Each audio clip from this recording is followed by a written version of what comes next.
क्या होता है जब आप मरते हैं? ऐसा कहते हैं कि जिंदगी में बस दो ही चीजें सर्टेन होती हैं, एक तो मौत और दूसरा टैक्सेज। और हम ये तो जानते हैं कि टैक्सेज कैसे काम करते हैं, या फिर एटलीस्ट थोड़ा बहुत तो जानते ही हैं, पर मौत कैसे काम करती है, क्या होता है हमारे दिमाग, बॉडी और आत्मा को। आज हम बात करने वाले हैं मौत से जुड़ी सभी चीजों के बारे में, बोलने वाले मुर्दा से लेकर उन लोगों के पीछे का साइंस जो ये कहते हैं कि उन्होंने जिंदगी के दूसरी तरफ क्या है ये देख लिया है। और मैं ये मानता हूँ कि मरने वाली बातें दुखी करने वाली होती हैं, लेकिन क्योंकि आपने इस वीडियो पर क्लिक किया है तो शायद ये माना जा सकता है कि आप इसमें इंटरेस्टेड हैं कि होता क्या है मरने पर। पुनर्जन्म वगैरह के बारे में जानने से पहले हम जान लेते हैं ऐसी चीजों के बारे में जिन्हें हम साइंटिफिकली नाप सकते हैं मरने के बाद, जो कि फिजिकल चीजें हमारी बॉडी में होती हैं। वो जब आप सभी मरे हुए लोगों की ही तरह इस शरीर को छोड़ेंगे तो आपके लंग सांस लेना बंद कर देंगे और आपका दिल ब्लड सर्कुलेट करना बंद कर देगा। और जब दिमाग में फ्रेश ऑक्सीजन वाले ब्लड की सप्लाई नहीं होगी तो दिमाग काम करना बंद कर देगा और बॉडी ऐसे स्टेज में चली जाएगी जिसे कहते हैं प्राइमरी फ्लेक्सिडिटी। वहां पर सभी मसल्स रिलैक्स हो जाती हैं, सभी लिम्स फ्लेक्सिबल हो जाते हैं, आईलिड्स की टाइटनेस खत्म हो जाती है, आंखें बड़ी हो जाती हैं और जबड़ा तो बिल्कुल ही खुल जाता है भाई। इसी वजह से ज्यादातर मुर्दा घर या फ्यूनरल होम मुंह को सिल देते हैं, मतलब हाँ, इसी वजह से कि आपकी दादी अपने फ्यूनरल पर ज़ोंबी की तरह ना लगें। और क्योंकि सभी मसल्स रिलैक्स होती हैं, इसका मतलब है कि स्फिंक्टर्स भी रिलैक्स होगी। इन्हें हम अपने नंबर 1 और नंबर 2 की ओपनिंग का गेट कीपर मान सकते हैं। मतलब कि जब आप मरते हैं तो आप खुद में ही पूप भी कर लेते हैं। हाँ, मगर हो सकता है कि किसी के लिए सही जगह सही टाइम वाली बात हो जाए। और चौंकाने वाली बात है कि ज़्यादातर लोग टॉयलेट में मरते हैं, क्योंकि कई इवेंट्स जैसे कि हार्ट अटैक या लंग्स क्लॉट की वजह से आपको पूप करने जैसा फील होता है। और ऐसे में ज़्यादा स्ट्रेनिंग की वजह से ब्लड प्रेशर बढ़ सकता है, जिसकी वजह से कुछ रेयर केसेस में हार्ट अटैक आ सकता है। तो आप समझ लीजिए कि आपको चाहे पहले से ही वार्न कर दिया गया है कि हो सकता है जब आप अगली बार पूप करने जाएं तो वो आपका आखिरी बार भी हो। लेकिन आपको सुनने में अचंभा होगा कि पोस्ट डेथ मसल्स रिलैक्सेशंस के कुछ फायदे भी होते हैं। वो रिंकल्स जो आप सुबह शीशे में देखते हैं वो चले जाएंगे। जी हाँ, एक फ्यूनरल डायरेक्टर जेफ जॉर्जिनसन के अकॉर्डिंग आपके माथे की मसल्स मरने के बाद रिलैक्स हो जाती हैं, मतलब कि आपके चेहरे के कुछ रिंकल्स खुद ब खुद ठीक हो जाएंगे। किसी को फ्री बोटॉक्स चाहिए क्या भाई? बस एक काम करना है, पर फिर आप खुद को देख नहीं पाएंगे। और ज्यादा अजीब तो ये फैक्ट है कि मरे हुए लोग बहुत कम बोलते हैं। कैसे? सिर्फ इस वजह से कि आपके लंग सांस नहीं ले रहे हैं।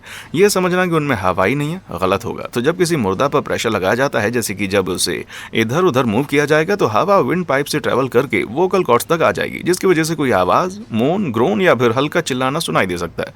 पर जब एक बार आप इस प्रोसेस से शांत हो जाते हैं तो इसके 1 घंटे बाद दूसरी प्रोसेस होती है जिसे कहते हैं पोलर मोटिस। क्योंकि कोई कैपिलरी सर्कुलेशन नहीं होता, इसी वजह से स्किन एकदम सफ़ेद पड़ जाती है और ये गोरे लोगों में ज़्यादा नोटिस की जा सकती है। और इस प्रोसेस के थोड़े टाइम बाद तीसरी प्रोसेस जिसे कहते हैं लीवर मोटिस वो चालू हो जाती है। क्योंकि अब शरीर में ब्लड नहीं सर्कुलेट होता, इसीलिए ग्रेविटी उसे नीचे की तरफ खींचती है, जिसे कहते हैं पुलिंग। और अगर इसे डिस्टर्ब न किया जाए तो शरीर के नीचे वाले हिस्से में रेड पर्पल कलर देखा जा सकता है। ये ठीक किसी बड़े घाव के जैसा दिखाई देगा, जो कि दुख की बात है कि फ्री बोटॉक्स की खूबसूरती को ओवरशैडो कर देगा। पर कहा किसने है कि मौत सुंदर होती है भाई? मरने के करीब 3 घंटे बाद सबकी फेवरेट प्रोसेस चालू हो जाती है जिसे कहते हैं रिगर मोटिस। मरने के बाद बॉडी में ऑक्सीजन और एनर्जी साइकिल रुक जाती है और ऐसे ही एडेनोसिन ट्राइफॉस्फेट का प्रोडक्शन भी रुक जाता है, जो कि कंपाउंड मसल होती है जिसे फ्यूल सोर्स की तरह इस्तेमाल किया जाता है। इसकी वजह से होता यह है कि मसल्स में प्रोटीन फिलामेंट लॉक हो जाता है, जिसकी वजह से बॉडी पत्थर जैसी कड़क बन जाती है। अब पुरानी ग्रीक की मूर्तियां जितनी कड़क नहीं रहती, पर हाँ कड़क हो जाती हैं। जब ये बायोकेमिकल चेंजेस हो रहे होते हैं उस समय भी चेहरे और बॉडी के मसल्स कई घंटे तक फैलती और सिकुड़ती रहती हैं। तो अगर आपके प्यारे लोग मरने के बाद थोड़ा सा डांस करते हुए दिखाई देना तो ज्यादा चौंकिएगा मत। रिगर मोटिस सबसे पहले चेहरे से शुरू होता है और फिर नीचे टोर्सो, हाथों और पैर की तरफ बढ़ता है और सबसे लास्ट में उंगलियों तक पहुंचता है। और रिगर मोटिस का असर नेथर एरिया में कुछ ज्यादा होता है। ये इसका आखिरी स्ट्रोक होता है। आप समझ ही रहे होंगे कि मैं क्या कह रहा हूँ, है ना? हाँ, जो भी हो, टेम्परेचर और पेशेंट के फैक्टर्स को देखते हुए बॉडी करीब 2 दिन तक कड़क रह सकती है। लेकिन ये तो कंफर्म है कि बॉडी फिर से लूज होने लगेगी, क्योंकि धीरे धीरे मसल टिश्यूज टूट जाएंगे और सड़ जाएंगे और जिन सेल्स ने उन्हें बनाया है वो भी एनर्जी की ना होने की वजह से मर जाएंगे।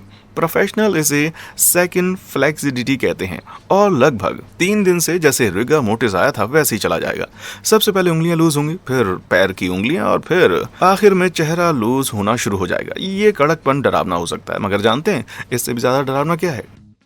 टाचे नोयर नाम का कुछ हो सकता है? अगर जब बॉडी रिलैक्स हो रही है तब आंखें खुली रह जाएं तो वो ड्राई हो सकती हैं और बाद में उनका रंग काला भी हो सकता है। ये एक नेचुरल इफेक्ट है जो कि कॉर्निया के लगातार एयर के कांटेक्ट और उसके सूख जाने की वजह से होता है। लेकिन मरे हुए लोग और उनकी खुली हुई आंखें, और वो भी काले रंग की, बहुत डरावनी लग सकती हैं। इसलिए ज्यादातर लास्ट रिचुअल परफॉर्म करने वाले उन्हें आई गैप्स पहना देते हैं। इस टूल को, जो कि बाहर की तरफ से ऐसा दिखता है, इसमें डिम्पल हो, इसे आंखों में पहना दिया जाता है, जिसकी वजह से आंखें बंद ही रहती हैं क्योंकि किसी को इन्हें देखने की जरूरत ही नहीं है। और भी घिनौनी बात यह है कि मरे हुए लोगों के नाखून और बाल बढ़ सकते हैं। लेकिन हाँ, मैं यहाँ पर इस र्यूमर को क्लियर करने आया हूँ क्योंकि ये सही नहीं है। जब आप मरते हैं तो स्किन से पानी खत्म हो जाता है और वो सिकुड़ जाती है, और क्योंकि स्किन सिकुड़ जाती है इसकी वजह से नाखून और बाल लंबे दिखने लगते हैं, जो कि ऐसे लगते हैं जैसे कि बढ़ गए हों। और जानना चाहेंगे, एक मुर्दा के नाखून और बाल 1 महीने के बाद झड़ने लगते हैं। तो इस पॉइंट तक आपके सुंदर दिखने के बहुत ही कम चांसेस रह जाते हैं भाई। और जैसा कि आप अब तक अंदाजा लगा चुके होंगे, मरने के बाद ताज़े फूलों जैसी खुशबू तो आएगी नहीं। 2 से 3 दिन बाद ही इंटरनल ऑर्गन सड़ने लगते हैं और 2 तरह के केमिकल बनाते हैं, पुट्रेसिन और कैडेवरिन। और मेरा भरोसा करिए, चाहे आप कितना भी शनेल नंबर 5 डाल दें, वो भी इन बॉडीज़ की बदबू को छुपा नहीं पाएगा। और हमारा दिमाग इस तरह से बना हुआ होता है कि हमें ऐसी चीज़ों से दूर जाने के लिए कहता है जिनमें से सड़े हुए मांस जैसी स्मेल आ रही हो। ऐसा भी हो सकता है कि जो चीज़ इन स्मेल के पीछे है वही आप में ऐसी स्मेल आने के पीछे का भी कारण बन जाए। तो हमारा जो दिमाग होता है वो कुछ इस तरह से बना हुआ है कि उसे पोटेरसिन और कैडेवरिन की स्मेल दुनिया की सबसे बुरी स्मेल लगती है। और तो और टेस्टर, जो कि एक अच्छी तरह का बैक्टीरिया होता है और गट हेल्थ मेंटेन करता है, वो भी मेंटेन नहीं हो पाता है, जिसकी वजह से बॉडी को ही खाने लगता है, जिसकी वजह से गैस बनती है और टोर्सो और लिम्बस बलून की तरह फूल जाते हैं। और अगर ये ज़्यादा ही फूल गए और लिक्विफाई हो गए तो गैसेस इतना ज़्यादा प्रेशर बना सकती हैं कि खुद को संभाल लीजिए भाई। ये सबसे पास के एग्जिट से बहुत वायलेंट तरीके से बढ़ सकती हैं। कई बार तो इनकी वजह से आंखें सॉकेट से बाहर आ जाती हैं। जी यार, लेकिन हम सब जानते हैं कि आप यहाँ यही चीज़ें सुनने आए हैं ना। अगर आपको ऐसे फैक्ट्स देखने में मज़ा आ रहा है तो मुझे नीचे कमेंट करके बताइए, और भी बेहतर रहेगा, है ना। ये मेरी आखिरी इच्छा है कि आप वीडियो को लाइक और सब्सक्राइब कर दें, और आप नहीं चाहेंगे कोई भी इंसान दुखी होकर मरे, है ना। अब क्योंकि आपने ये सब कर ही दिया है तो मैं ये राज यहाँ खोल सकता हूँ कि मैं मर सिर्फ उस सेंस में रहा हूँ कि मैं अमर नहीं हूँ। अपनी चिंताओं को साइड में हटा दीजिए और चलते हैं फिर से अपने काम की तरफ। अब जब बॉडी धीरे धीरे टूटने लगती है और अलग अलग केमिकल रिलीज करती है तो ये सिग्नल भेजती है दुनिया में रहने वाली मक्खियों को, जो कि बहुत ही दयालु हैं और जो बॉडी के एंट्रेंस के पास अपने अंडे दे जाएंगे। इन प्यारे छोटे अंडों से निकलेंगे मक्खी के सुंदर बच्चे और वो सब कुछ खा लेंगे। ये तो बड़ी जल्दी बड़े हो गए यार, और बहुत ही जल्दी एक डेविल की तरह बन जाते हैं और धीरे धीरे बॉडी और ज़्यादा एनिमल किंगडम के मेंबर्स को अट्रैक्ट करने लगते हैं, जैसे कि चिड़िया, कीड़े और यहाँ तक कि ईगल वगैरह भी। फिर बॉडी को खाने लगते हैं। अब जब ये सब लोग कुछ खा लेते हैं तो बच जाता है तो सिर्फ कंकाल यानी कि हड्डियां या स्केलेटन। एक बार जब सॉफ्ट टिश्यू पूरे तरीके से खत्म हो जाते हैं तो हवा, बारिश, गर्मी वगैरह आने वाले महीनों या सालों में अपना असर दिखाने लगते हैं और हड्डियां और उनके जॉइंट्स एक दूसरे से अलग होने लगते हैं और रह जाती हैं तो सिर्फ टूटी फूटी हड्डियां, और वो भी हमेशा के लिए नहीं रहती हैं। कंडीशन पर डिपेंड करता है, पर 10 साल से लेकर कई 100 सालों तक हड्डियों का कोलिजन खत्म होता रहता है। मतलब कि आखिरी में ये धूल में ही मिल जाएंगी। अब ये सब तभी हो सकता है जब बॉडी वाले खुले में रहें। अगर अपर बॉडी कफन में रहे मतलब तो क्या होगा? वेल, ये बाहर रखी बॉडी से थोड़ा ज्यादा प्रिजर्व रहेगी, पर मक्खियां, कीड़े और बैक्टीरिया कफन के अंदर का रास्ता कहीं ना कहीं से निकाल ही लेंगे और पहुंच जाएंगे सड़ती हुई बॉडी तक। तो चाहे कुछ भी कर लो, अंत में तुम जहां से आए हो वहीं मिल जाओगे, यानी कि मिट्टी में या फिर किसी कीड़े का पेट भर सकते हो, पर अंत में तो तुम मिट्टी में मिलकर एनर्जी प्रोड्यूस करोगे, जो कि छोटे क्रिएचर्स के जिंदा रहने के लिए बहुत ज्यादा जरूरी है। अभी तक हमने बातें की फिजिकल बॉडी की, और ये इसका अंत, पर क्या सच में? The big mystery.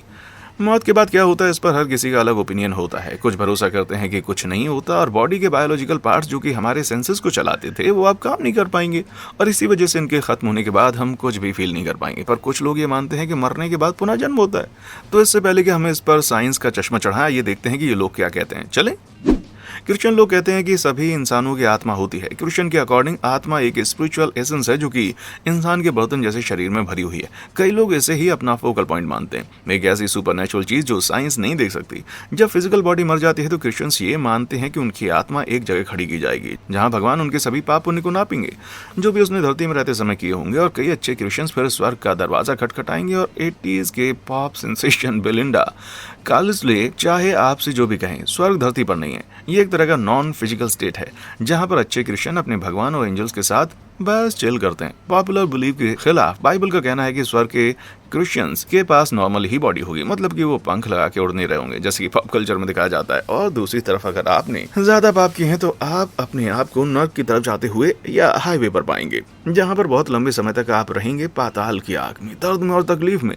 तो जो जीसस टीम के मेंबर हैं उनके पास तो भेजने वाले के पास जाने के बाद भी एक्सपीरियंस करने के लिए बहुत कुछ होगा, पर वो एक्सपीरियंस कैसा रहेगा ये तो डिपेंड करता है उस चीज पर कि आपने धरती पर रहते हुए कितने पाप किए और कितने पुण्य। अब जो लोग इस्लाम को मानते हैं वो कुरान के हिसाब से अपनी जिंदगी जीते हैं। वो मानते हैं कि अल्लाह ही तय करेंगे कि कौन कितना जिएगा, और उनकी मौत के बाद अल्लाह ही 2 एंजल्स की मदद से इंसान के पाप और पुण्य देखेंगे।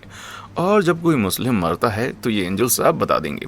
अगर मुस्लिम कुरान में बताए हुए रास्ते पर ही चलकर जिंदा रहा है तो उन्हें जन्नत नसीब होगी, जहाँ पर लोग हीरों से बने बिस्तर पर सोते हैं और हमेशा जवान रहते हैं और फाउंटेन से वाइन पीते हैं और उन्हें सबसे शानदार खाना परोसा जाता है। और दूसरा रास्ता जहन्नम का, एक ऐसी जगह जो कि धुएं से भरी हुई है और जहाँ आगे उबलता पानी भी, जहाँ लोग प्यास से तड़पते रहेंगे और हमेशा तड़पते रहेंगे और अल्लाह दूसरा चांस नहीं देते। और अगर आपको जहन्नम या जन्नत में से कुछ चाहिए तो पहले से ही जरा कुरान की तरफ नजरें घुमा लीजिए भाई।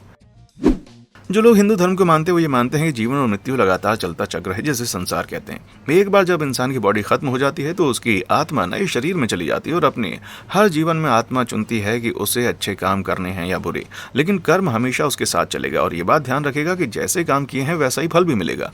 अगर कोई इंसान अपनी जिंदगी में बुरे ही काम किए जा रहा हो और सुधर ना रहा हो तो उसकी आत्मा फिर जानवर के रूप में पुनर्जन्म लेगी। और अगर हिंदू सच्चाई के रास्ते पर चलें, हर जीवन में अच्छे कर्म करें तो उन्हें फाइनली मोक्ष मिल जाएगा।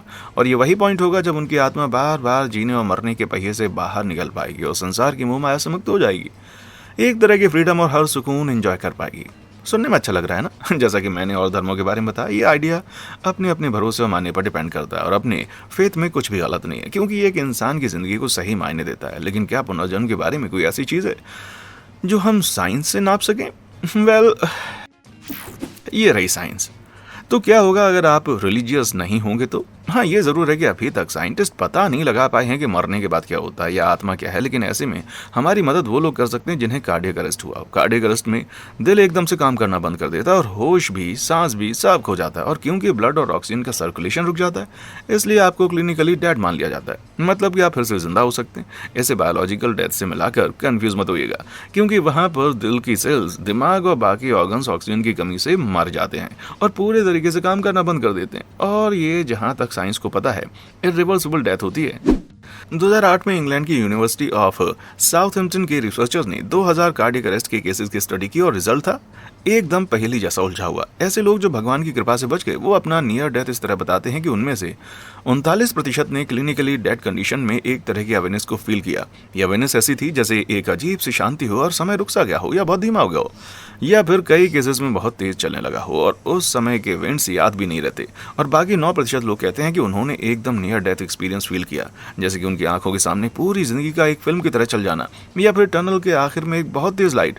बाकी 40% का कहना है कि उन्होंने ऐसे एक्सपीरियंस फील किए जो वो कभी एक्सपेक्ट नहीं कर सकते थे। कुछ तो जिनमें से बहुत डरावने थे, जैसे कि बहुत ही बुरी तरीके के पनिशमेंट पाने के।